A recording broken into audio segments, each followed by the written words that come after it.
RK Coaching Classes.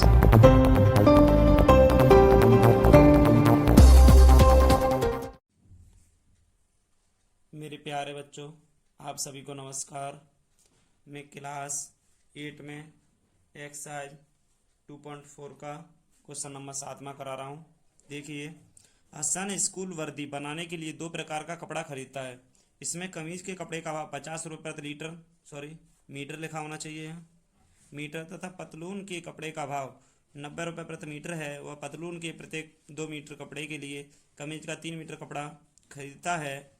वह इस कपड़े को क्रमशः 12 रुपये प्रतिशत तथा 10 रुपये प्रतिशत लाभ पर बेचकर 36,660 खरीदता है। 36,660 रुपये,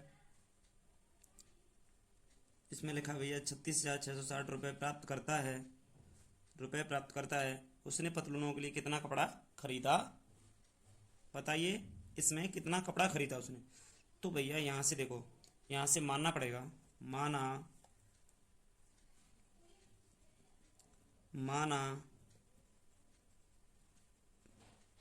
पतलून और कमीज, देखो पतलून और कमीज के लिए क्रमशः 2x मीटर तथा 3x मीटर कपड़े की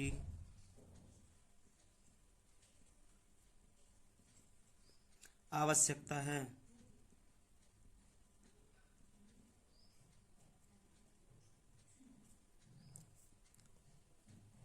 ₹90 प्रति मीटर की दर से पतलून के कपड़े का मूल्य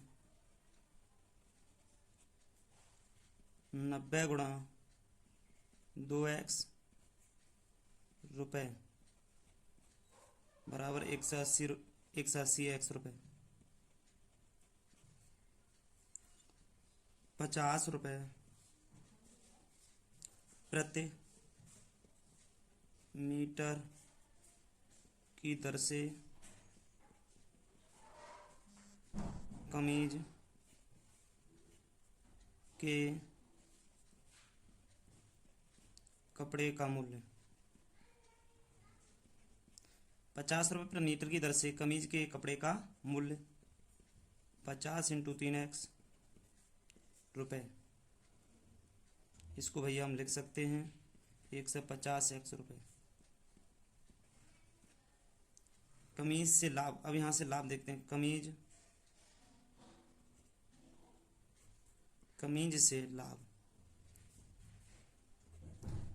से लाभ की बात आ गई। कमीज से लाभ हुआ उसे 12%। तो इसका लाभ 12%, तो इसीलिए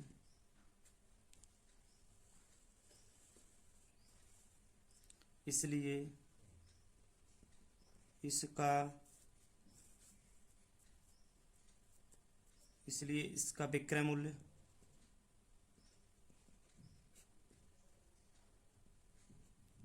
बराबर 150x इंटू 112/100 रुपये। 0 से 0 काटा, 5 × 15, 5 से काटा 2 बार, 2 से काटा 2, 5 2 6 12, 36 18 से 1 15 16, 168x रुपये आ गए। यहाँ से 168x रुपये। इसमें पतलून के कपड़े पर लाभ, पतलून के, देखो कमीज के कपड़े पर 12% और पतलून के कपड़े पर कह रहा है वो 10% है, इसीलिए इसका विक्रय मूल्य बराबर 180x गुणा 110/100 रुपये। 0 से 0 कट गया, 11 से गुणा करेंगे इसमें 18 का 18, 18 और 1 19, 198 एक्स रुपये आ गए भैया, 198 रुपये एक्स आ गए। इसीलिए कुल विक्रय मूल्य, कुल विक्रय मूल्य बराबर 168 एक्स प्लस 198 एक्स बराबर, दोनों कर देंगे 8 16 की 6 से 1 9 6 15 16, 366 रुपये हो गए, 366 रुपये हो गए कुल विक्रय मूल्य, कुल विक्रय मूल्य, कुल विक्रय मूल्य बराबर हो जाएगा बेटा 36,660 रुपये।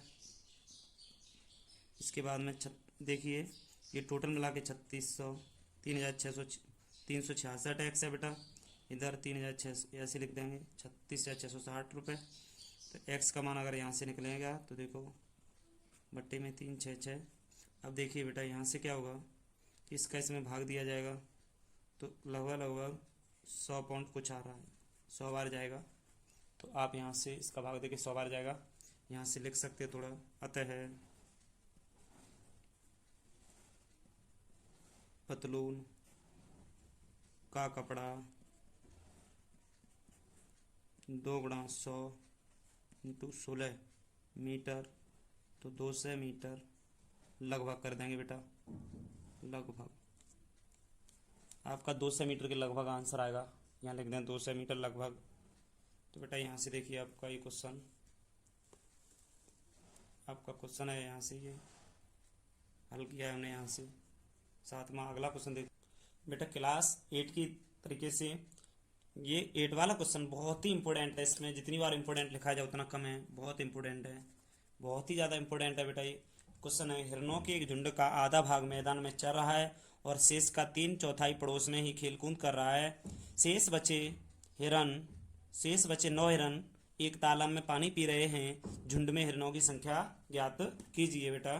तो यहाँ से हम देखते हैं हल में, हल लिखते हैं। तो हल में देखते हैं, माना झुंड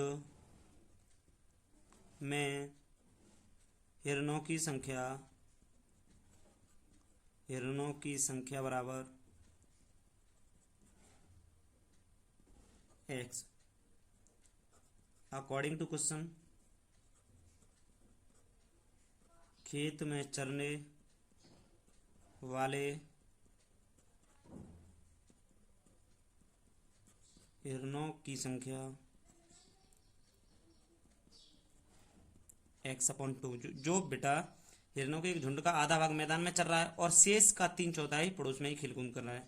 तो खेत में चलने वाला आधा हो गया x/2। अच्छा, अब पड़ोस की बात आ रही है तो यहाँ लिखेंगे पड़ोस में खेलने वाले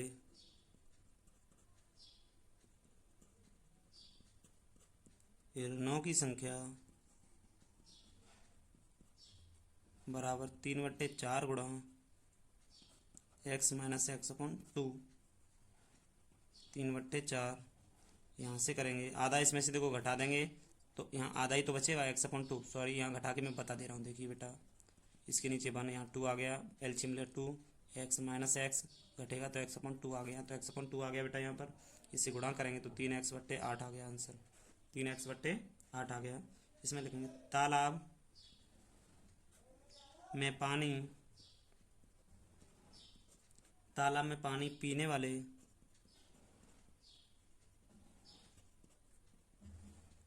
हिरणों की संख्या बराबर 9। इसलिए देखो x/2 आधी है, वो चल रही है, उसे खेत हिरणों की संख्या, चलने वाले हिरणों की संख्या x/2, फिर खेलने वालों की 3x/8 प्लस 9 क्या है, तालाब में पानी पी रहे, पूरे मिला के x हैं। इसको बेटा हल करेंगे तो इनका एलसीएम टोटल मिला के हो जाएगा हमारा 8। अब देखते हैं 8 हो गया, इसका एलसीएम 2 का देंगे 4x आएगा, यहाँ पर 3x 9 8 72 बराबर x। यहाँ से थोड़ा सा देखते हैं आगे बेटा, 3 और 4 7x प्लस 72, वही वाले 8x उधर पहुँचा देंगे भाई क्रॉस मल्टीप्लाई में। यहाँ से बेटा थोड़ा देखो 7x है, 8x की तरफ ले चल रहे हैं, सॉरी 72 है यहाँ पर, 8x माइनस 7x, तो यहाँ बचेंगे x बराबर 72। अतः झुंड में कुल हिरणों की संख्या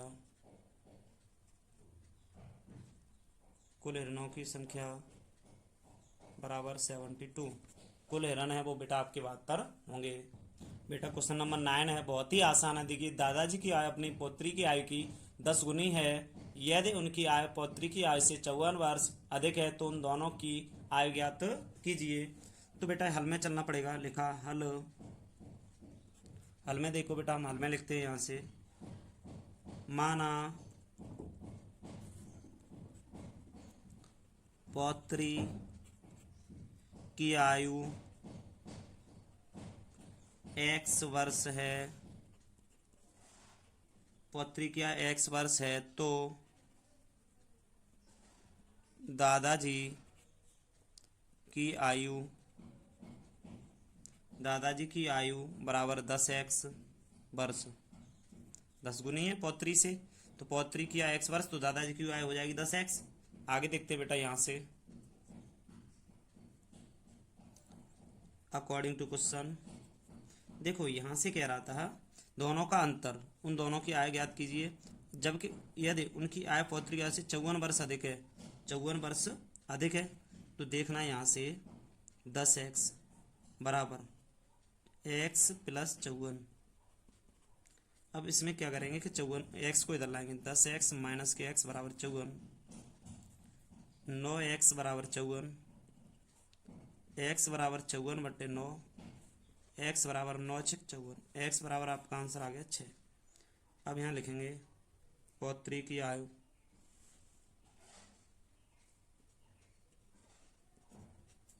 पौत्री की आयु बराबर 6 वर्ष, इसलिए, और दादाजी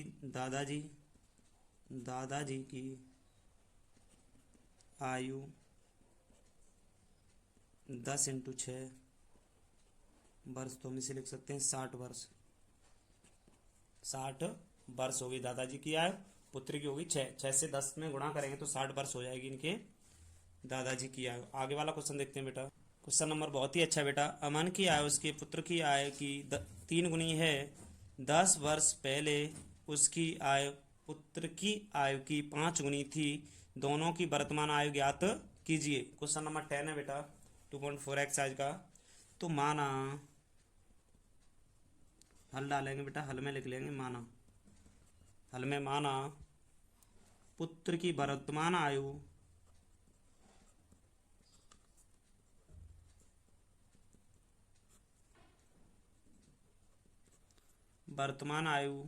x वर्ष, तो उसके पिताजी की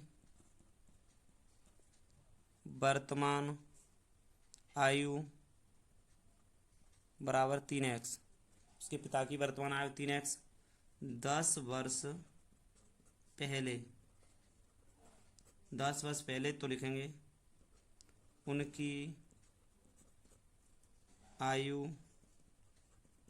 क्रम से x माइनस 10 वर्ष और 3x माइनस 10 वर्ष।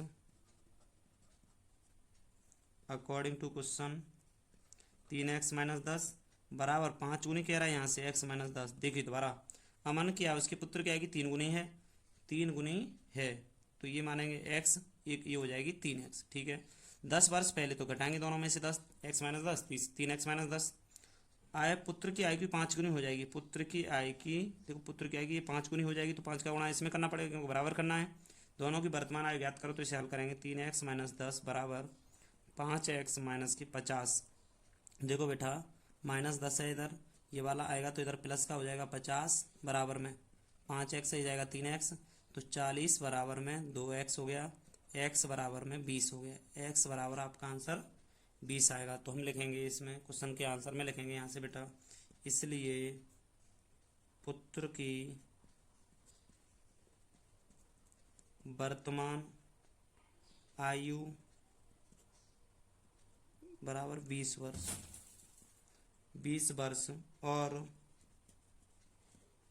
अमन